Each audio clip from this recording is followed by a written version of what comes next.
we were warning about the cyber pandemic. How much worse did the COVID-19 pandemic make all of this as the digital economy moved online?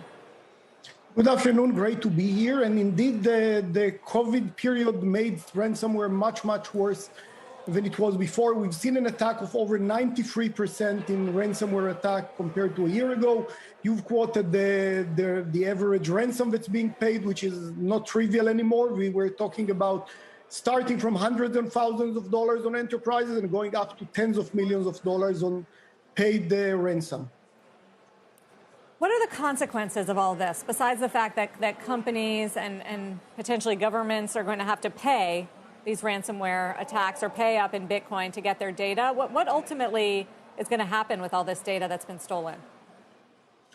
I think the first, many of these attacks are activated by private organizations, private criminals, but some of these attacks are also behind them. There is government-sponsored attack. And second, I mean, we've already seen with the Colonial Pipeline and with many others, it's not just stealth of data.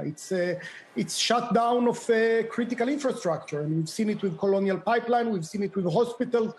We've seen it with factories that were shut down.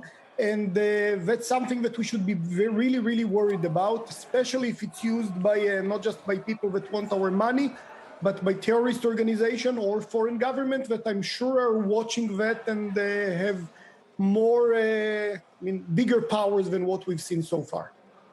To what extent, Gil, has Bitcoin and crypto more broadly allowed these attacks to take off onto a new tier because of the sort of lack of money laundering controls and regulation?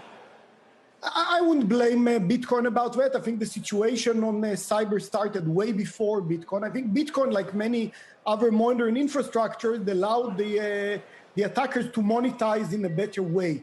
But again, I'm in this business for now almost 30 years, and we've seen an increase all the time, even before Bitcoin was invented.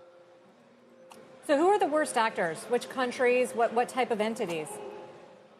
I think that the situation is it's not who are the worst attackers, but the fact that once an electronic tools of attack is being used, everybody can get access to it. And in many cases, it's being sold. There are networks that you can really go in and rent the attack tools. You don't have to be the hacker. You don't have to be the sophisticated tech guy. You need to be the one that will. By the way, the business model there is revenue share. It's like 50-50 or 60-40 between the people who develop the tool and the people who are actually activating that.